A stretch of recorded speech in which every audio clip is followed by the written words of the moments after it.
This is Latter-day Presentations, where we discuss topics and issues of faith for Latter-day Saints. Welcome, everyone. We have an interesting discussion today. We're going to be talking about the relationship between empathy and knowledge.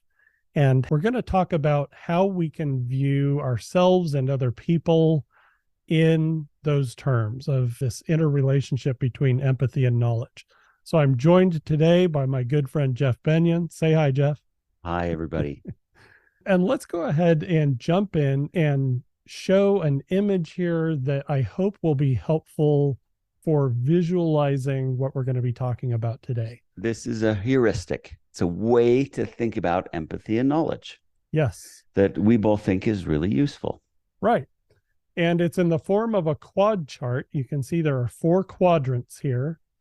And the 2 axes on this chart, one of them goes from low empathy to high empathy. The other goes from low knowledge to high knowledge. So in the different quadrants, we have high empathy, low knowledge, low empathy, low knowledge, low empathy, high knowledge, and finally, high empathy, high knowledge. And now that's where we all think we are. So yes, it may be, don't be offended if you're low knowledge or low empathy. See what you can receive and be open to here, because we can all be in those areas. And the only way to move there is by questioning ourselves and looking deep and maybe asking ourselves some painful questions. So correct.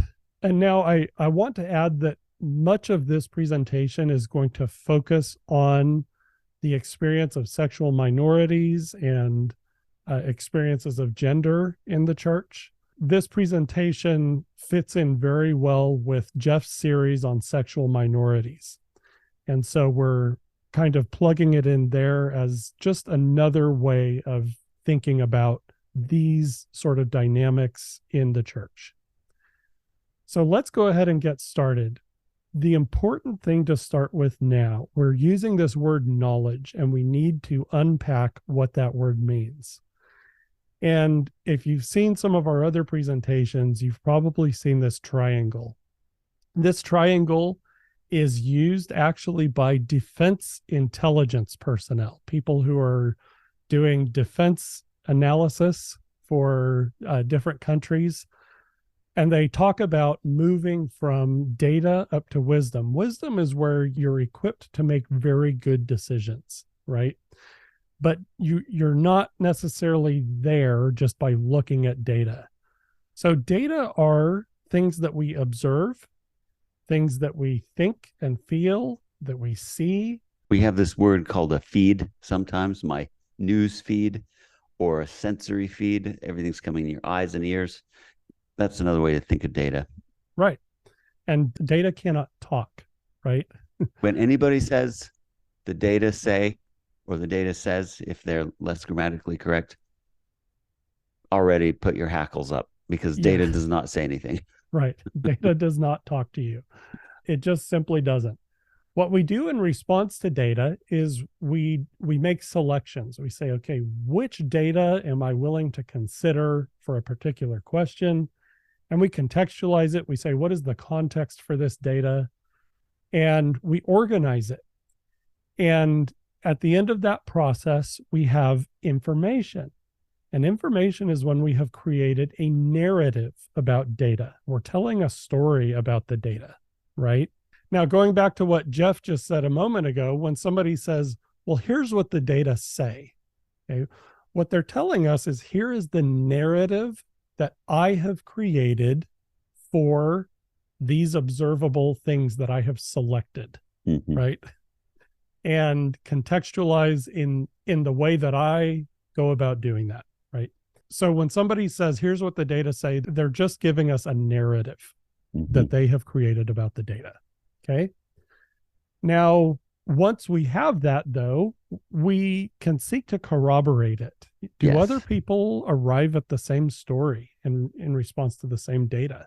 And some people doing this with data might be in the knowledge, in the sense that they're looking for counterfactuals, what might disconfirm or refute the narrative I've shown. That's the only way we can get up to knowledge, is by questioning this narrative, this information we have, is by, okay, does this apply everywhere, or where does it or doesn't it apply? Right. And all of that is that process of determining the validity for information, for our narratives, right? So that involves epistemology. It involves, like Jeff said, you expose narratives to counterfactuals. And a lot of times, you might not necessarily abandon your narrative, but you might sharpen it. You might find some weak spots in the narrative and jettison those. And at the end of that, ideally, if you've been pretty rigorous about it, you're pretty confident that you are at the level of knowledge. And insofar as that is possible to achieve, right, with the data that you hold. Then, if you have decisions to make in response, then you can ask questions of ultimate good and weigh contraries and make value judgments. And This those is are where you decide how and if you want to act on your knowledge, and correct. where sometimes we can very unwisely act on the knowledge. If you're in defense intelligence, okay, there might be an attack. Well, what do we do now? Right. Uh, Right. So this is about acting in wisdom, right? Now, this is a great way of modeling out what we are talking about when we talk about knowledge. You can kind of see knowledge is at this point in, a bunch of different levels from data to wisdom. With that in mind, let's proceed and let's talk about an example from the social sciences. Here is an article, a recent article, observing many researchers using the same data and hypothesis reveals a hidden universe of uncertainty. So in this situation, some researchers, they developed a data set and they gave it to 73 different teams of social science researchers. And let's read what they say. Will different researchers converge on similar findings when analyzing the same data? you would say yes, Yeah, normally, of wouldn't course they you? will. That because we're just going to be objective. Scientists, especially, can be objective, and they can come in and just see. Right. Is that true? These are trained social scientists. Yeah. Of course, they're going to come to the same conclusions about data, right? Maybe a few of the biased ones won't, but the vast majority are trained Right. how to do this. There This is should what be they a went to school consensus. for. They went to Yeah, school for this. right. So here is what they say, though. 73 independent research teams used identical cross-country survey data to test a prominent social science hypothesis that more immigration will reduce public support for government provisions of social policies. So that's a hypothesis. They were given this data set, and these 73 teams of trained researchers were told, hey, do the data support this hypothesis or not? Instead of convergence, teams' results vary greatly, ranging from large negative to large positive effects of immigration on social policy support. Uh-oh. What happened? Shouldn't they have arrived at the same conclusions? They're all trained in social science research. And they even have the same data set. And there's a lot of biases that get introduced in data, just the kinds of questions you ask, who you ask them of, when you ask them. But here they've even solved that step. So there'd be even more variation if you let them design and choose the kind of data sets they were even collecting and analyzing. Right. Now, in response to this, if you see researchers have arrived at these varied conclusions, what would you do? You'd want to say, how did that happen? So let's try to explain it. And we read here, the choices made by the research teams in designing their statistical tests explain very little of this variation. So you can't chalk it up to their choices of statistical tests. It's not bad stats, which is also a problem. Right. And how do bad stats get in papers? They confirm your biases. So, yeah, but that isn't the problem even here. right. They say a hidden universe of uncertainty remains. Like, we honestly can't figure out how they arrived at these different conclusions. Considering this variation, scientists, especially those working with the complexities of human societies and behavior, should exercise humility and strive to better account for the uncertainty in their work. Okay. So you have data, and they applied different methodologies in different ways that are poorly understood, and they ended up with very different narratives. Now, can you arrive at knowledge when you have that much variation in the narratives that these social science researchers arrived at? You can't arrive at knowledge here. All you can arrive at knowledge of is knowledge of different narratives.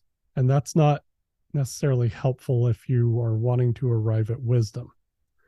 So if you're a policymaker and you look at these 73 research teams' findings, you don't have wisdom to make good policy decisions. Okay. This happens to be a problem in a lot of the social sciences, by the way.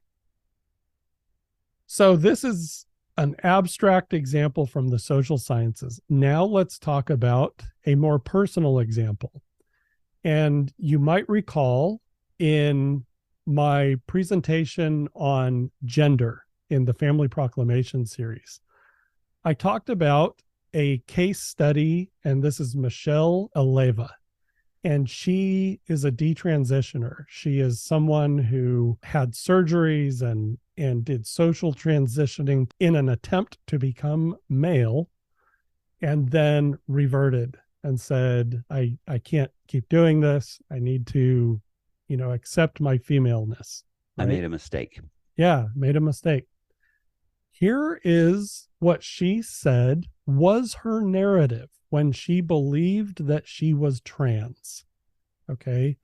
She had all of these different elements of her life experiences: disliking attention as a female, preferring male friends, low sexual desire, doesn't like makeup, all of these kinds of things. And she said, okay, these are all explainable by my trans identity. All of these things occur because I'm trans. But then she started actually questioning that narrative of her life. Okay, that was her narrative. And she said, okay, this explains all the data, this narrative, right? It's because I'm trans. And then she went through the exercise of questioning that narrative. And she ended up with something like this, where she was able to... And by the way, every blue square is still here. Yeah. Sometimes that's not the case because we believe things about ourselves that aren't even true. And she does have some of those. That wasn't entirely true, I guess, but she's still incorporating these beliefs and narratives she's adopted in this totally more complex, which is the first interesting thing, right? There's these other green ovals that are alternate ways to account for data. Right. And then you've got the disconfirming stuff in orange. So there's other things, things that not necessarily disconcerting, they can be, but they are also add nuance or more sophistication to this neat narrative that had been ignored in the prior simplistic narrative. She's incorporated new data, new information into she's constructed a different narrative. And I would argue she's moved up to knowledge. She has moved up to knowledge. And that is because she had the courage, probably even wisdom. Yeah, she had the courage to examine some counterfactuals and really question that narrative that she had. Another example before we move to the next slide that might be a little more innocuous to think about is, and why that's hard to do. Imagine you spent a ton of money on a really nice car, like a Ferrari or a Lamborghini, something you spent over $100,000 on a car. If it's a lemon, are you going to want to think it's a lemon, even if it's in the shop every month? If you invest that much in a choice, whether that's time or money or both, you're really not going to want to change the picture to this one. You're not going to want an alternate narrative. You're invested in it. And that is often what we see when there's a high cost decision, and transitioning is, nobody can argue that. That's why this is all the more remarkable that Michelle underwent this transformation in her thinking. Correct. And I would suggest also she's probably not done with this process. Right. This is probably not the entire picture either. Yeah. This is provisional. She's probably all throughout her life going to be revising and adjusting. And that's amazing. That is, self-understanding, And self-awareness. courageous. It is courageous. We should all be doing that, right? Mm-hmm. So let's talk about another example. Jeff, you want to walk us through this one? Yes. So Similar. I came up with this one. I see this a lot in some of my work. Now, let me preface this by saying none of this is to say that people do not have a consistent pattern of erotic arousal. That can still be true. But what do people mean when they say I'm gay? And because I'm male, I picked the men's version. You could do a similar exercise. And this is just what could be a set of examples. Everybody again is going to be different. These blue boxes may or may not be the same for different people. But Right. again, we have an experience here, right? I have an erotic attraction to male bodies. I feel different from other boys. I always strongly admired other boys and now men that I'm grown up. I have non-typical masculine behavior, hobbies, interests, and then I have a lack of interest in typical masculine activities. I feel inferior compared to other boys or men. I have shame about my sexual feelings. I have shame and inferiority about my male body.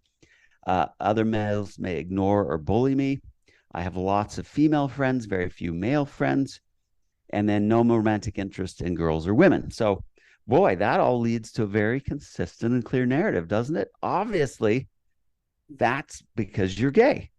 Right. You're gay. There's the one construct, gay, which then we've arranged all these things, and it's pretty compelling. It's the narrative that What explains could be all wrong? the data, Mm-hmm. right? Right. Or does it? Well, yes. And some of these come from ignorance.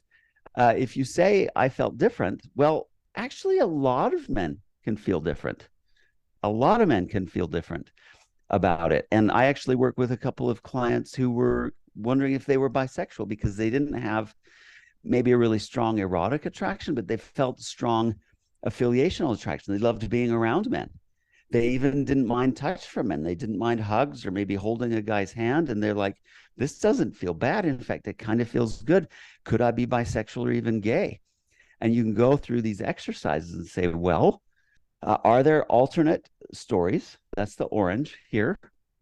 But look at these other things. I have a fastidious, obsessive temperament. So again, I think about a lot of things and I want things to be right.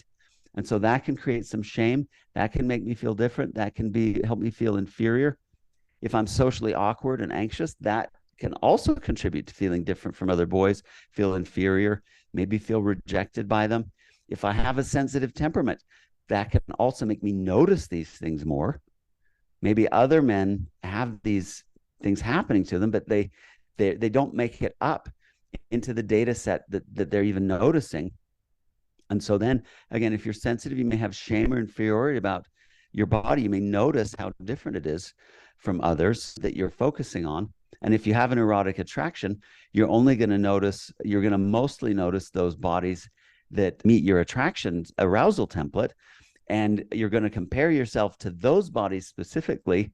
And here I'll inject a story from my own past. I remember in junior high and high school thinking all these boys were better looking than me and had better bodies than me. Well, I remember going back to high school reunion and they put everybody's picture up on the wall from our yearbooks. And I'm like, well, there are a lot of people that looked like me. There were a lot of people that had bodies like mine. But in my story, in my experience, I didn't notice those bodies. I only noticed the bodies I was attracted to. Those were the ones I paid attention to. So that led to a lot of inferiority in my case. Right. That wasn't entirely true. I stole that from Michelle. Well, we can say if we have this gay construct, oh, we had lots of female friends, few male friends. Well, actually, maybe you didn't feel at home with girls either sometimes. Did you totally fit in with them all the time? And a lot of people who identify as gay can describe moments when they may have had crushes, or sexual feelings sometimes, or sometimes just romantic feelings about women or girls. That those come up, but they're ignored or forgotten. That's why they're orange, or they're explained away, and they may not be as dominant. That could be true, but these were still there. Right. And so maybe there was some romantic interest in girls, women. You've just forgotten about those. Lack of interest in typical masculine activities. Well, maybe you lack father figures. You didn't have peers to explain to you or tutor you in some of these activities. And so maybe you weren't given the opportunity to have those masculine activities. And then hardly, if you pick the stereotypical male, the Marlboro man, or whatever we want to do, I'm dating myself with that. I don't know who the stereotypical male is today. There is nobody who fits in this. I remember one of my friends who I really admired so much. If you'd asked me who's the most manly man you know, it would be this guy. He was in the military, and was into fitness, and he was strong, and he was courageous, and he was kind of blunt spoken, and he was all these things, you know. Well, when I help him move, in his bedroom are all these posters of Disney, old school Disney. So there's Cinderella on his wall and Snow White, and I'm like, whoa. So there's a lot of, I don't know that there's a man out there who's typically male. And sometimes there's attachment issues, right? So males ignore or bully me. Again, if I'm insecure attached, I might go too far and push men away unwittingly, men and boys away, because I'm so needy. I come off as needy because I am. I am needy, and I don't have an attachment style that actually allows a secure attachment. And so that is going to make me feel rejected, and it's going to make me feel ignored, or and maybe I go too far and they might bully me. And of course, bullying really does happen, and boys will be bullied who are different or gender atypical. And on top of that, if we have a sensitive temperament and we're anxiously and insecurely attached, we can ourselves contribute to some of that isolation. That's, again, not to let anybody else off the hook, but I again think about my own past. There were friends that I really admire. I wouldn't call them friends because they didn't become friends, but I can think of cases when other boys would invite me over to hang out after school or something. And I really admired them. I wanted to be their friends, but because I was myself a little insecure attached, I never invited them over. And they invited me over 2 or 3 or 4 times, but then they stopped. And my story, the narrative I constructed, was they rejected me. Probably a more accurate story was that I was insecure attachment, didn't have the wherewithal to invite them over to my house, which was what needed to happen. No friendship can happen if it's not reciprocated. But it's funny how my story was I was rejected by those boys. And in fact, their story is probably I rejected them. And in fact, one of them at my high school reunion confirmed it. He said, I tried to be your friend, Jeff, and you didn't want to be. And I so wanted to be his friend. Right. So, and then we can have unsatisfying or abusive sexual experiences, or that are fearful or creates things. And some of those can contribute to some eroticization. So again, everybody's different. I'm not saying this will explain everybody, but this is, again, an alternate narrative that can come about with all these other stories. Right. When we have a more sophisticated narrative. Yeah. So this is, it's coming to self-understanding. It's coming to know yourself better. You are going to be revising your personal narratives of your life.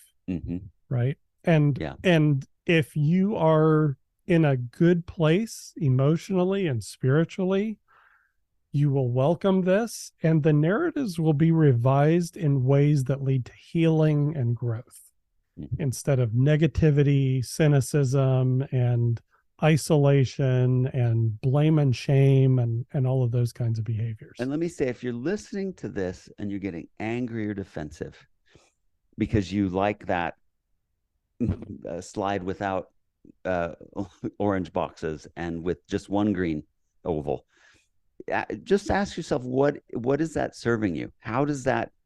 What need is that fulfilling? And it is going to be, if you find yourself needing to defend it, maybe it's still true for you, or it serves you, and maybe it needs to, and that may be okay. But the only way to move to knowledge is at least consider some of these other alternatives and consider why it's important to have that narrative. And very often we need to defend how we see ourselves. Now, there's probably some ex-Mormons or anti-Mormons that are saying, yes, it's because I'm Mormon or I'm a Latter-day Saint or the church is true. You could do this, and you could go to Dan's slide. You can deconstruct anything, right, Dan? Yeah, you can deconstruct things that are false, and you can deconstruct things that are true. That's why I created a meme specifically to illustrate that. So these are narratives. And again, growth and development. And I would suggest the word repentance to a great deal is talking about, that willingness to be humble about our narratives and to change our minds. That's literally what it means. Right. Exactly. Yeah. Okay. Very good. So let's proceed here in the discussion and let's explore the quadrants. Okay. In that quad chart. And let's get down to specifics. What are the kinds of things that people say in these quadrants? And let's begin with the low knowledge, low empathy quadrant. You might hear people saying things like, God condemns people for their attractions. And again, we're focusing on the experience of sexual minorities here. Or anytime someone experiences same-sex attraction, it's because they were abused, right? And the church should not allow sexual minorities to participate in any way. They're risky.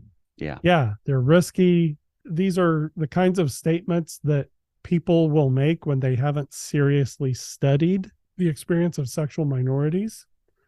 If you look at gender, you could add all people that are transitioning are doing it because it's a sexual fetish. Right. Or they hate women. It's misogyny. It's always it comes from a place of misogyny. Right. There's some other examples. Yeah, and those are narratives that are designed to keep you from working. Mm-hmm. I don't want to work emotionally or intellectually, so I'm going to adopt these overly simplistic narratives so I don't have to work. It's safe. It's easy. You don't have to worry about this. You don't have to think about it. You can just dismiss these people. These people. If you're saying these people, you're probably low empathy. Yeah. Right. You're avoiding work and you're avoiding growth, to be honest, as well. Right. Let's talk about another quadrant, high knowledge and low empathy. Okay. So you'll have people say things like sexual attractions are a complex phenomenon, and there are many different approaches to understanding the experience of sexual minorities. That's a very robust understanding. That's knowledge. That's really, a great way of the knowledge there is correct.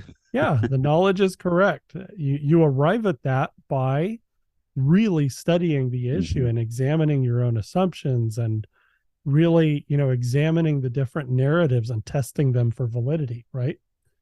But you still have a statement like the church should not allow sexually active sexual minorities to participate in any way, right? Mm-hmm. If somebody's a sexually active sexual minority, they're not allowed in the building. They're not allowed on the grounds. We need to isolate them and view them as, these terrible influences on everybody else. We need to fear them, right? Mm-hmm. Or the church should not try to find common ground with, reach out to, or minister to sexually active sexual minorities because they oppose a lot of what the church represents. The part after the because is true. But the first half comes from low empathy. Right. So you've seen, at least recent when we're recording this video, there's been a lot of controversy about the church invited some people in different LGBT ally groups to tour the Arizona temple. And why is the church doing this? Why are they not inviting me through? I've been faithful to the church. Why am I not a VIP? Yeah. Well, I don't get Jesus, a special tour. Yeah. Jesus said they have their reward, and there's certain earthly rewards to that. But that's exactly what the church should be doing if you step back and think. And probably a lot of us will be sympathy to this, but any of us can move to low empathy pretty easy if we don't watch it. Right. Okay. Let's talk about low knowledge and high empathy. Nobody wants to think they're here. Right.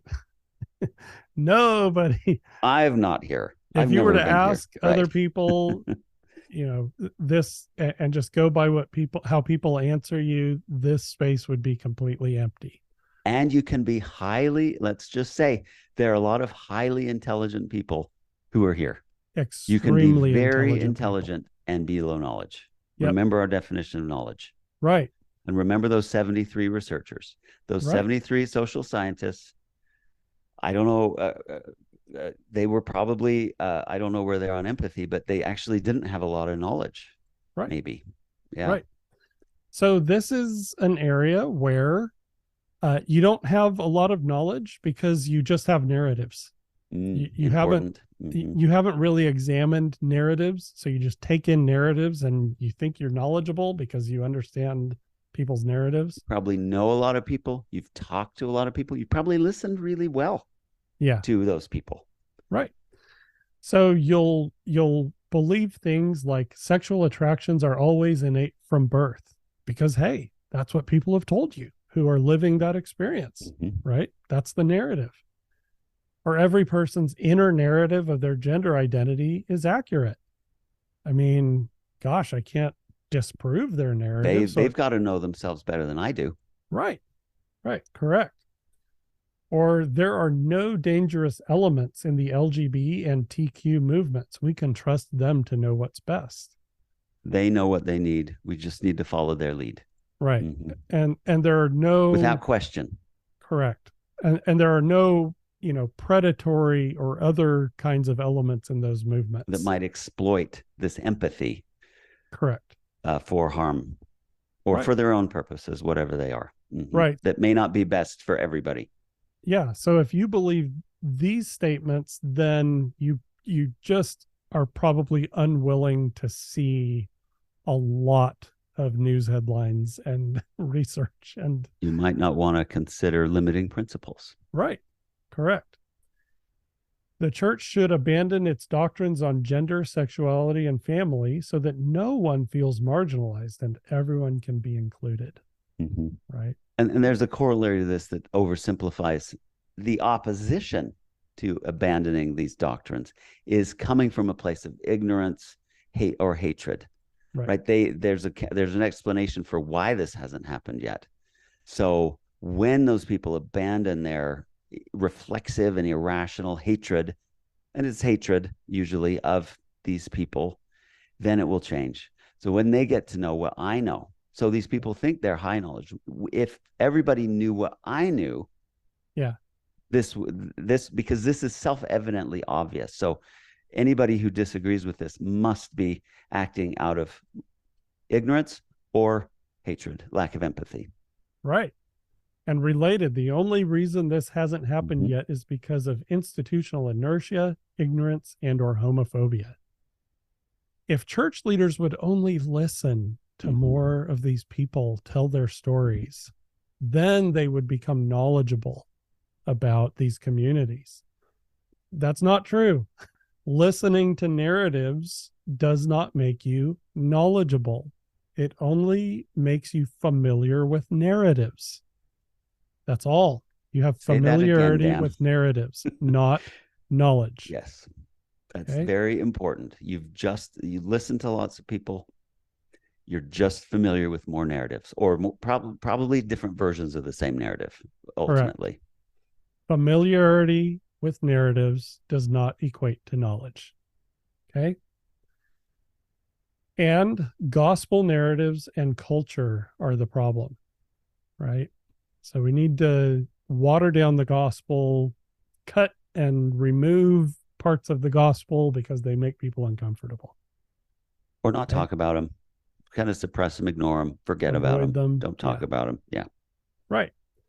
So this is actually a very, very large group of people. And these stories, these narratives are characteristics of the ally movement in particular, right? Some people may consider this being loving. Right. Some people's definition of love equates to this. Right. And we will talk a little bit more about that point as we go on. But let's move on to the final quadrant, and it's high knowledge, high empathy. And this is where we hear things like sexual attractions are a complex phenomenon, and there are many different approaches to understanding the experience of sexual minorities. Again, that very high knowledge understanding. People's inner narratives of gender and other identities are not reliable or consistent guides to reality. Now, why would somebody come to that conclusion? Well, it's because they've considered counterfactuals. They've read stories of people who have held these narratives for decades and then abandoned them. In the Correct. high knowledge, you can say, feelings are not the same thing as truth. Right. They're Feelings are still data. important. They're Feelings are, data. They're important. yeah, They need to be in the mix. That low empathy would say reject the feelings altogether. Facts don't care about your feelings is a high knowledge, low empathy statement, right. which I sympathize with, I do but too. it's but it's not high empathy because Correct. feelings are still need to be part of this, but they don't determine truth and they don't get a veto on truth. Right. That's how I would say it. Feelings don't veto facts. Right. The church should work to welcome people and help them understand our doctrines while including their voices and participation to the greatest extent possible without diluting its doctrines. Okay.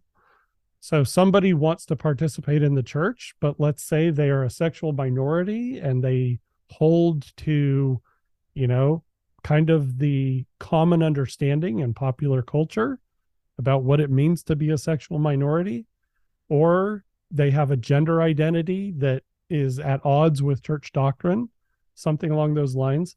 You ask the question, how can we include them? Where can Yes. we include them? Instead of how do we keep them away from everyone? Mm-hmm. And Right. it's holding both of them, right? The low knowledge would say we need to include them at all costs because they're feeling bad. They're Right. feeling bad. Anytime any community draws any boundary, which it cannot exist without some kind of enforcement, it's somebody's going to feel bad. Right. Somebody's going to get excluded who doesn't want to be excluded. And a high empathy person will, without knowledge, will say, yes, that we always need to do that. And that will destroy that community. So this quadrant says, what's the maximum inclusion while still holding true to our principles? Right. Both of those are Right. important. Yes. And gospel narratives, especially conversion, are the solution rather than trying to graft on a wild, modern, worldly narrative. So, grafting and wild are scriptural terms, that when we talk about grafting branches, you don't want to graft on branches that produce wild fruit.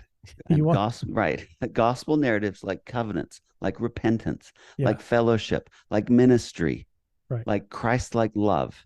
right, These are the solutions. Whereas if you were grafting that wild bit, you'd say, well, inclusion, diversity. You'd be using words like this. You'd be using worldly concepts like homo negativity and heteronormativity as bad thing. And right. We're going to graft on queer theory and there, postmodern, good example. Yeah. ideas about power relationships and all of those kinds of things. Well, if you graft those on, you're going to produce toxic fruit, right? You'll get fruit, You will. but not fruit that They're going to we be want. spiritually toxic, Yeah. Mm-hmm. right? Okay. So church leadership are in this quadrant of high knowledge and high empathy.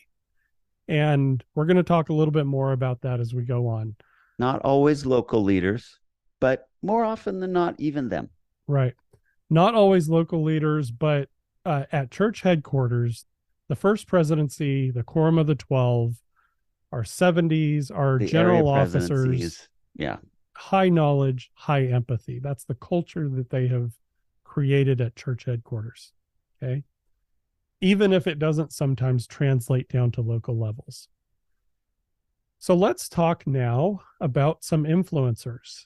And here I have another quad of influencers that appear on Faith Matters. Faith Matters is an organization that exposes people to a lot of influencers, right?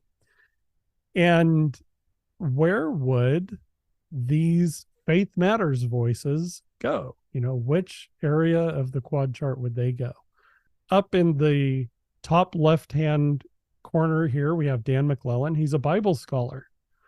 And Bible scholars are prone to say, oh, I can't believe in X gospel principle because the data of the biblical text and the historical data that we have available to us don't support that narrative, right? Like a historical Jesus who was resurrected. Right, right. So you have a lot of Bible scholars who default to the idea that Jesus was not resurrected because I can't prove it from, using the tools of historiography, right? So the problem is when it comes to biblical scholarship, I'm going to read this quote, and this is from a Bible scholar. And he said, "The unspeakable that I allude to in my title concerns what we might label the demographic peculiarities of the academic discipline of biblical scholarship. Addressing this very issue 30 years ago, M.H. Goshen Gottstein observed, however we try to ignore it, practically all of us are in it because we are either Christians or Jews. In the intervening decades, very little has changed. Biblicists continue to be professing or once professing Christians and Jews. They continue to ignore the fact that the relation between their own religious commitments and their scholarly subject matter is wont to generate every imaginable conflict of intellectual interest. Two, they still seem oblivious to how strange this state of affairs strikes their colleagues in the humanities and social sciences. What results is a situation in which biblical scholarship's secular wing is more like a reformed religious or liberal religious wing." Okay. This is what they're low knowledge about. Right. Is that they're actually worshiping in another religion rather than not having any. They Right. think they're above the fray. They think they're objective. Right. That's what they don't know, and it's fatal. Right. Biblical scholarship has always been full of Christians and Jews who were either believing or formerly believing. And this last sentence, though, he says, biblical scholarship's secular wing is more like a reformed religious or liberal religious wing. In other words, these biblical scholars are looking at data, historical data in the biblical text, and just kind of secular tools of historiography, and they are creating narratives. And those narratives are reformed religious or liberal in nature, right? And that is not knowledge. Okay. This is low knowledge. Biblical studies is a very low knowledge discipline. They have PhDs, Dan. How dare you say that? Right. Right. But if you go into a biblical studies section of a great university library, you will find, for any given question, you'll find lengthy, voluminous amounts of scholarly literature that contradict each other on that question. They've come up with competing narratives. Or you'll see how people will construct the same conclusion, Jesus wasn't resurrected, but with mutually contradictory data. So because that's a fashionable thing, but in fact, they're coming at that conclusion from different ways that refute each other. Right. So again, very important to understand, biblical studies is a very low knowledge discipline. Most of what that discipline produces is knowledge of narratives that scholars produce. And that's why you'll see them invoke consensus. Well, the consensus is, which means, hey, there's some subset of scholars who have embraced this narrative and they're a group. So that's a consensus of a particular subset of scholars, right? It's not knowledge, okay? Very low knowledge. And if you are, looking to reform your religious tradition because you think that some people feel marginalized by this or that reading of the Bible, then you might consider yourself high empathy, right? In the case of Dan McClellan in particular, he talks a lot about the structuring of power, all right, which shows the influence of French philosopher Michel Foucault. He said, discourse, and basically all of our discourse is about structuring of power. So that's a very, very influential dogma in graduate studies, right? Yes. And in that sense, and he speaks very authoritatively. Yeah. He does lean on his credentials and scholarship a lot. So it would be hard for our audience to believe that he could be low knowledge because he's so confident. Right. But actually, confidence is a sign of low knowledge. Right. It Overconfidence, particularly. Right. You'll see the difference between Dan, for example, and Jasmine Rapelye, who's not a scholar. I don't know that she has a PhD, but if you watch her, she just had a thing she posted and said, "Why do I never say I can prove the Book of Mormon is true?" Right. She's much more humble. She says, "These things can support a testimony, but right. I'm not going to prove it to you." That is a much more humble stance to take. Right. She's not going to say the data say the Book of No, Mormon is true, she would never say that. because the data don't speak. We Right. create narratives of data. Mm-hmm. And we examine those narratives, and sometimes you can arrive at knowledge, sometimes you just can't. Right. Okay. Patrick Mason, he offers narratives of church history and our experiences in the church. I think there's a lot of value to a lot of what he does. I really like a lot of his work. Sometimes he gives me a little bit of heartburn, but I really like the guy. But I don't consider church history to be a high knowledge enterprise. It's kind of like biblical studies. You're creating narratives in response to data, right? That And is what you're doing in history. correct. And he's a historian, so it makes sense. That's mostly what you're able to do. Richard Bushman wrote a fantastic book called Believing History, where he explores that, and he's very forthcoming about that. Richard Ostler has a podcast where they listen to narratives of sexual minorities and people who are trans identified, and those people offer their narratives. It's very low knowledge. It's useful and important. Richard himself could be high knowledge, but his podcast is its purpose, and if you understand its purpose, it can still be useful and valuable and worthwhile, just like you were saying about Patrick. Right. But it is 100% narratives. Yeah. That's all you're going to get there. Right. And just understand that when you listen, there's some wonderful narratives. I've been on there. Right. And I think Richard's a really good man.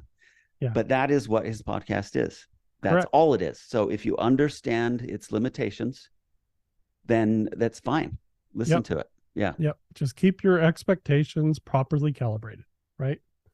Julie Hanks is someone who has been on Faith Matters, and she's a very popular influencer. She's kind of, she promotes kind of a therapeutic gospel. Mm-hmm. And, you know, in talking about what she does, okay, there are a couple of things to say. Number one, I believe that the world of therapy reflects a lot of actual knowledge and wisdom. Okay, there is knowledge, a lot of knowledge and wisdom. And Jeff, I'm not saying this just because you're here in this discussion, but I do believe that a lot of the tools and methodologies of therapy, they work, and they've been tested, and they're pretty reliable. But what Julie Hanks has in common with pretty much everybody in Faith Matters, except I would say maybe Jared Halverson, is they avoid some questions. And the questions that they avoid are, for example, is President Russell M. Nelson a prophet of God? Okay. Is the Church of Jesus Christ of Latter-day Saints what we claim it to be? Did Joseph Smith actually see God the Father in Jesus Christ? Do we have living prophets in our day? Is it the only true and living church? Right. Not just one set of useful truths that are good, but there's others that might be just as good. Right. Is it the Church of Jesus Christ? Are the gifts of the Spirit manifest in our work in the church, especially our temple work in, you know, helping people to gain their temple ordinances, right? Faith Matters avoids these questions. Faith Matters, it's almost kind of an agnostic approach to these, which are actually core questions for Latter-day Saints. And the issue is, if you're an organization like Faith Matters and you take a firm stance on these things, you are probably going to alienate some people who don't want firmness around those questions, who are actually really, you know, they're comfortable in the space of, okay, there's just narratives and everybody's narrative is equally valid, and, you know, that kind of relativism and agnosticism. So Faith Matters is a high empathy and low knowledge platform for influencers. Now, we are going to come back and talk about empathy a little bit more later on. Okay, but let's go down to low empathy and low knowledge. And an easy example is Westboro Baptist Church. They're always in the news railing against homosexuals and, not, I mean, they rail against everybody who's not them. That's true. They just lash out in anger at pretty much everybody, right? And they are extremely low knowledge, just terrible understanding of humanity and how people work and everything. And you can see that reflected in their messaging. Now, low empathy, high knowledge, this is a hard one. Like, honestly, I don't know who to put there. I really don't. You could say maybe everyone at one point. Everyone that's high empathy, high knowledge has probably been down in low empathy at some point. They get tired, they get frustrated, they're afraid. So what you're probably saying, a lot of us have been there. Yeah. So if you're in the upper right quadrant, you're high empathy and high knowledge, you might have moments where you're just out of empathy, right? You're more likely to lose your empathy than your knowledge at that point. And so you'll move to a place. Yeah. In response to news stories and controversies and stuff like that. Okay. So now let's talk about high empathy and high knowledge. And we suggest that our church leadership at church headquarters, again, the first presidency, the quorum of the 12, our 70s, and our general officers of the church, they are in this quadrant of high knowledge and high empathy. They study issues in depth. They have advisors. They have research teams. And Jeff wrote a wonderful article in Public Square a few years back in response to some accusations toward Elder Jeffrey R. Holland, giving personal experience of how accusing him of lacking empathy, particularly. Yeah. Right. They were accusing him of being lacking in empathy. Now, Jeff has had enough personal experience with Elder Holland to know that that is just factually not true. Right. Yeah. So anyway, these are just some examples of how we can map some influencers and even ourselves onto the grid. But let's ask another question. For some people who say, oh, but in the past, there might have been, church leaders who said things that were not empathetic or that reflected low knowledge. Or, we recently heard a criticism of the church over the hiring of Aaron Sherinian as communications director, that, oh, he's high empathy, but low knowledge because of some things that you see on his social media accounts from years ago. We might have a tendency to point to the way things were 5 or 10 or more years into the past and map people onto that quad chart based on their past. Okay. Now, I just want to say I grew up mainly in the 1980s to early 1990s. And when I was growing up, most comedies that came out of Hollywood had elements of these movies that were directly mocking and shaming the gay community. Like not even and the gender, the trans right, too. Right. And it was like, look at these freaks. All of these people are just total freaks, and look how weird and horrible objects they of are. Contempt or mockery. Yeah. Right. That was the environment that a lot of us grew up in. Back then, the word homophobia, like I hate it now, but back then, man, we were really nervous. It was a thing. Even fearful due to this conditioning that we received from popular culture, right? I'm not going to name the movies because I don't want people to go and watch them, but I'm telling you, that's just the way it was back in that time frame.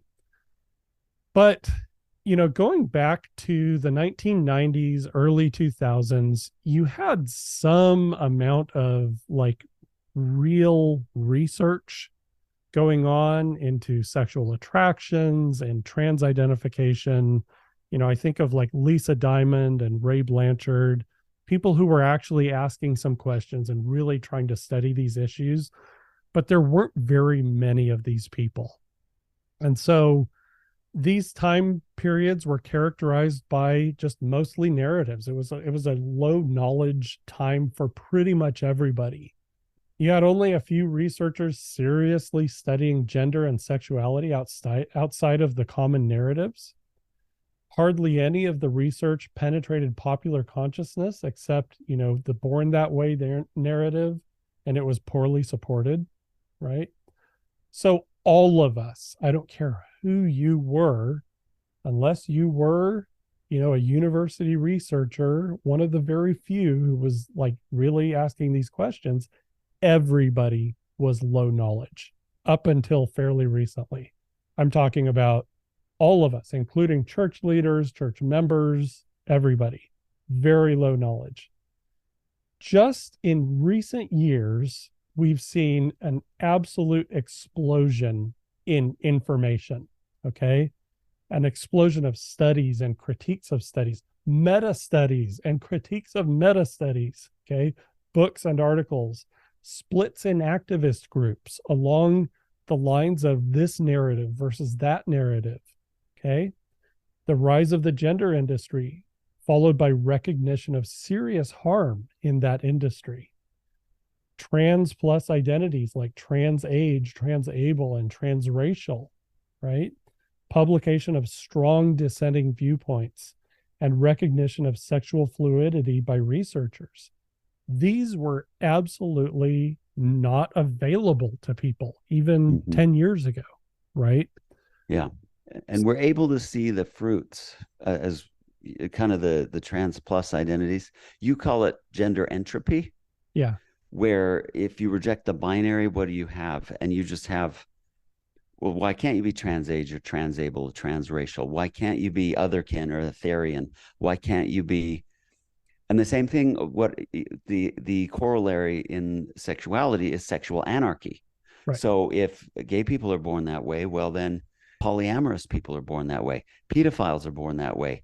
And the unspoken assumption is if you're born that way, then of course you can and should live out and act on those inclinations. If they're innate, Right. they must be good. And if they're good, it's fine if you act on them. So then all of a sudden we've got kink, BDSM, and all these things are now considered in the this isn't penetrating the popular culture yet, but it will. It's starting to. Polyamory is the next one. You can see it now. But some of these others already in the establishment, in the so-called the high priesthood of low knowledge, high empathy, those are orientation. Kink is an orientation. You can't change it. You were born to appreciate kink. So if you want to do things that are physically harmful to yourself or your partner, you need to be allowed to do that. That is already the consensus view in my field. And if you don't believe in that, you are unethical. You need to support your clients in doing that. Yeah. And any counterfactual narratives are harm, right? So it's a way of maintaining low knowledge, right? When you are not willing to actually look at this information, this explosion of information. And we can see where that leads, right? It doesn't lead to just inclusion and this happy, everybody get along nirvana. But in fact, some real harms are now becoming apparent in this solvent that's been applied to social norms. Yep. Again, do not judge church members, church leaders, or anybody by things that they were posting on social media 5 years ago when we did not have the information that we currently have. Everybody was trying their best. There was kind of there was a recognition that, okay, this narrative that was fed to us by Hollywood all throughout the 70s and 80s and even the early 90s was really bad, really harmful, like genuinely harmful. And there was an overcorrection. Well, the opposite narrative that also fed by Hollywood, Will and Grace, Modern Family. Yeah. So Hollywood jumped to the very opposite narrative, okay, in the 2000s. And now there's a recognition that, okay, maybe that was not good either. Okay. Though not by Hollywood, but the Right. rest of us. Hollywood is not recognizing that yet, but the rest of us are. Okay, very good. Let's talk about where empathy fails, because we've been talking about empathy as if it's always a good thing, right? Empathy is just this wonderful attribute, and a lot of people think it's Christ-like, right? They even attach that label to it. Here's a post that emerged on X recently. Just a week or so ago, there was an article in the New York Times chronicling the stories of detransitioners and how they were treated by the gender industry. Okay. And it was an incredible article, very well done, very thorough, very measured, very balanced. I was amazed that it came from the New York Times. A lot of us were. And of course, it ran into all kinds of criticism from trans activists. So here's a post on X, formerly Twitter, that said, the most striking thing about the massive trans activist criticism of Pamela Paul's New York Times piece is their utter lack of empathy for the people she interviewed. People wrongly diagnosed and in some cases seriously damaged by medical transition. Zero, zip, nada compassion. Okay. Now, a lot of people in ally circles looking at people who identify as trans, they probably consider themselves very empathetic. And people who identify as trans probably consider themselves very empathetic. But the problem is, what happens when someone has a narrative of harm that doesn't fit this narrative that you have adopted, right? Well, I created a meme that kind of illustrates that, because there are a lot of people who say, oh, I have so much empathy for the marginalized. Well, what if they go against your narrative, though? Then they're not marginalized, and therefore they Right, don't deserve empathy. right. All of a sudden, they're not marginalized anymore. But this thing that I called my empathy is really just partisan sympathy. Partisan means I have a team. That's who I have sympathy Yeah. for. And my empathy is only for my team, right? In which case it's really not empathy, right? It's just partisan sympathy. If you have empathy for someone who identifies as gay and is struggling to figure out, where they are in the church and what their future is going to look like. But the minute that person says, hey, I actually feel like I'm capable of developing a loving romantic relationship with a woman. And then all of a sudden your empathy goes out the window, right? Then you're not empathetic. You're just, you have partisan sympathy. This person was on my team. Now they're not. All of a sudden, no more sympathy, no more empathy.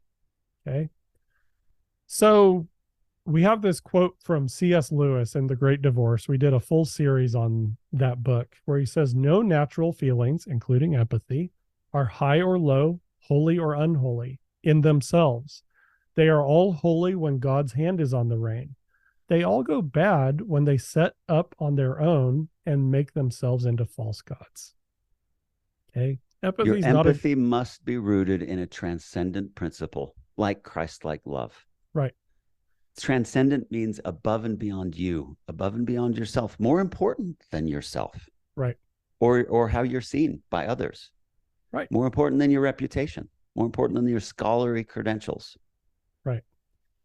That is transcendence. And I wrote an article recently for Public Square called Bridle Your Empathy So That You Can Truly Love. And you bridle something by bringing it into Under the dominion of God. it is subject to you, and you are going to use your values to guide it, right? If your empathy is just this thing that you feel and it runs wild on its own, it's probably going to cause problems. And it's not going to be love. That is not loving. It's not Yeah. loving. It might feel like affection and even kind of connection, but the word for it really is codependency, when you're harming each other and it feels good to do that. Yep. and you feel like you're being loving. Okay, so back to the quad chart. And let's talk about, like, how do you determine where you land on this chart, which quadrant you land in, and how do you move between one or the other side? Yeah. So, Jeff, why don't you take us through some self assessment questions? So I'm going to combine some of the quadrants here to just say, are you in a low empathy quadrant? First of all, are you acting out of fear? Are you acting reflexively or unthinkingly? You just have the same answer for everything. Where are you in a situation where your ability to control your feelings are compromised and you're maybe unaware of it? So you could be hungry or tired or in a place of unresolved trauma. Maybe you were bullied or wounded by one of these sexual minorities or gender minorities, or maybe somebody who is homophobic, or maybe a conventionally masculine or conventionally feminine person. And so you're reacting out of that. So projections and transferences is the old concept, goes back to Jung and Freud, where we are putting on someone else our own experience, or we're transferring a past relationship on a current one. Oh, I had a bad relationship with my dad, so now I can't handle any authority, any church authority, whatever. So be aware of your own projections and transferences. And anytime you have a strong emotion to something that you don't know very much about, you're projecting. When someone cuts you off in traffic and you're angry, it's because you assume that person was meaning to harm you. Well, maybe they don't even know you exist, or maybe they're on their way to the hospital and their wife's there, got something wrong. Probably has nothing to do with you, but we personalize or over personalize things. That codependence is going to be there. Yep. Very good. Let's talk about low knowledge. So here again, what is preventing you from getting more knowledge? Well, you're probably most worried about how you're seen, how others might perceive or judge you. So again, high empathy, you might think you're high empathy, but maybe you're just highly sensitive to how you and others are seen, and you don't want anything negative or painful for yourself to experience. You're unwilling to suffer. You're unwilling to let other people suffer. You think you're empathetic, but in fact, you just can't handle your own feelings and your own suffering. And so you think other people can't either. And you generalize that too. So you want to know, you need to be perceived and seen as caring and loving and knowledgeable. You're going to prioritize someone's personal narrative at the expense of principles, especially if that principle is going to make somebody feel bad or excluded. Do you always have the fashionable popular opinions? Have you ever stood up in a crowd of 20 other people and said, no, I disagree? Are you reluctant to move against the grain, go against the grain? Do you not want to question sacred cows or assumptions? Do you maybe know some things but don't want to say them? Do you hold yourself back? Do you not want to consider trade-offs or limiting principles? Is it just easy to see everything is coming from ignorance or hatred? Might there be good reasons for, even if they're still wrong, they could still be wrong, but are the reasons people acting the way they're acting, do you have this oversimplified way of characterizing that? Then you're resistant to learning. Hey, now let's talk about movement. Right. Moving from low knowledge to high knowledge. This is hard. This isn't just reading books, right? This isn't just getting more data. It's not just yeah, listening to people's narratives. yes, exactly. It's not just listening to more narratives, getting more narratives. That's More not more podcast knowledge. episodes. More podcast episodes. That won't do it. If maybe you're careful at picking the right podcast episodes, it might. But I'm quoting the researchers. We're quoting the researchers here when they said they'd need to exercise humility. That needs to be the constant thing. Do I know what I think I know? Am I doing what I think I'm doing? Am I really where I think I need to be? What don't I know? And what might I be missing? What others might be missing or not know that I've trusted or listened to? What might they not know? Am I going to question assumptions underlying those narratives, especially popular ones? This is something that's not considered empathetic, right? Because you just have to trust what that person says, and we need to believe them. And certainly their feelings are probably real. They're probably not lying about their feelings. They're probably not lying about their experience. But could there be, right? Remember, there are two green circles. That could easily be wrong, and probably is. It's at least incomplete. And to be willing to push back on that with someone that's helping yourself and them move to higher knowledge. It's painful to do. It's scary to do. You might not be popular when you do it, but that's where you'll get there. So disconcerting information, potentially less common, suppressed information, uncomfortable truths, those are the things that we need to seek out and look for to know how we can move to those areas. Right. Okay. Well, very good. I hope this has been helpful. This is challenging. Yeah. It's an invitation to work. But just being able to see these different quadrants, I think is really helpful for understanding where people are coming from. And it doesn't mean we have to get judgy about who is in which quadrant. But if you can see where somebody is and say, okay, I've spent time there too, right? Mm-hmm. I've been in the low knowledge quadrant, this low knowledge quadrant. I've had moments of low empathy too. You might be able to minister better if you assess this. Yeah. But regardless of doing this with others, the most important thing to do is within ourselves. Correct. Absolutely. Because we can easily move to low empathy. And we can easily let our empathy overrule our knowledge or our ability to get better knowledge. Yep. I think we've all done that. We've all been there. Absolutely. Well, very good. Thank you for joining us. Thanks, everybody. Take care. Bye-bye. Bye. This has been an episode of Latter-day Presentations. We would like to remind viewers that our channel represents our own views and not necessarily any official positions of the Church of Jesus Christ of Latter-day Saints. Thanks again for joining us.